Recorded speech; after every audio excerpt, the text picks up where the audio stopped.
When you think about racial equality and civil rights, which political party comes to mind?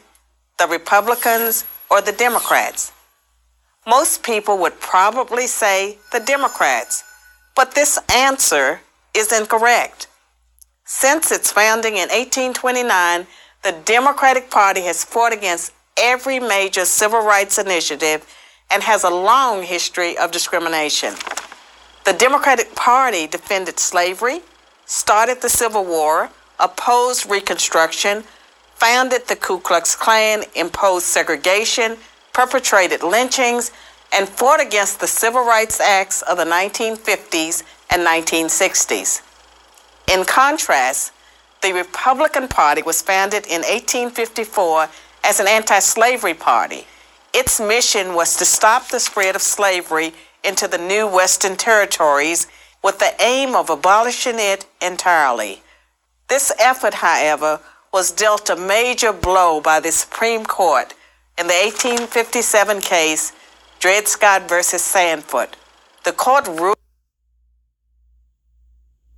Every single day, someone of prominence on the left, a politician, a cable news host, an entertainment figure, accuses someone on the right of being a racist.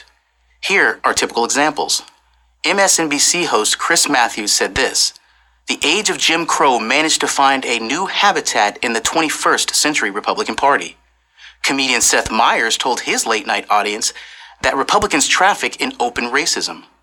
Tennessee State Representative London Lamar, a black woman, announced that the entire state of Tennessee is racist, period. This was just after she was elected in Tennessee. The left calling the right racist isn't new. It's been going on for decades. Republican Presidents Richard Nixon, Ronald Reagan, George Herbert Walker Bush, his son George W. Bush, were all accused of being racist. And of course, from the left's perspective, racist is essentially Donald Trump's middle name. To call someone a racist is a very serious charge. A racist is a person who believes that one race is inherently superior or inferior to another. It's not intelligence, character, or values that determine an individual's worth. It's his or her skin color. To say that racism is foolish and stupid, not to mention evil, is to understate the case. But according to most Democrats, Republicans are that stupid and that evil.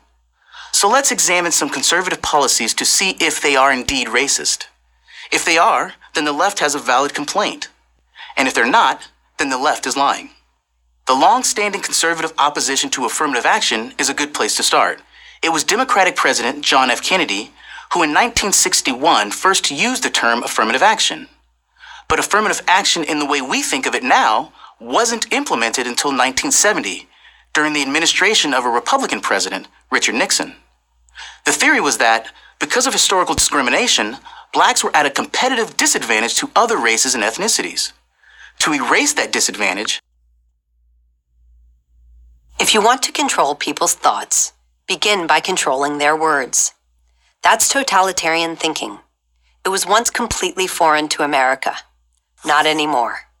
Increasingly, Americans are forced to use language against their will or even their conscience, or be prepared to suffer the consequences. And those consequences can be dire.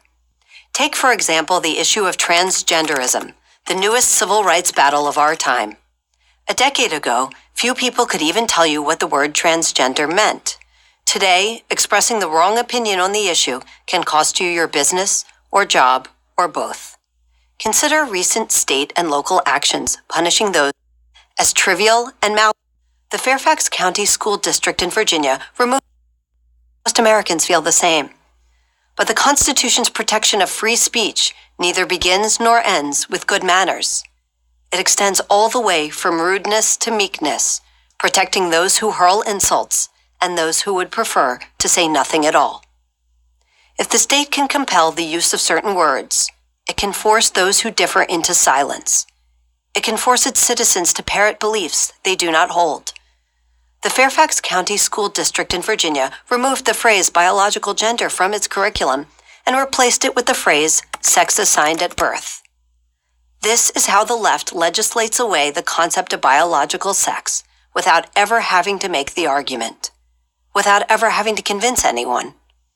They're trying to make sex assigned at birth as trivial and malleable as name assigned at birth, as if some doctor arbitrarily chose for you on the day you were born. To the extent that the transgender movement seeks to promote compassion for those who struggle with their biological sex, we should be grateful for it. To the extent that it seeks to use government power to regulate our perspectives, commanding that we ignore biology and common sense, we should resist it. This is no small issue. The Constitution guarantees freedom of speech so that political issues can be worked out in the public square. But the activist left doesn't want that conversation to occur. They want to force the adoption of their conclusions before the argument even begins. Compelled speech is the tactic they've chosen. It's unconstitutional, it's undemocratic, and it's wrong. If gender activists prevail, we may be left with a world we neither recognize nor like very much. We won't be able to communicate our displeasure. We will have lost the words. I'm Abigail Schreier for Prager University.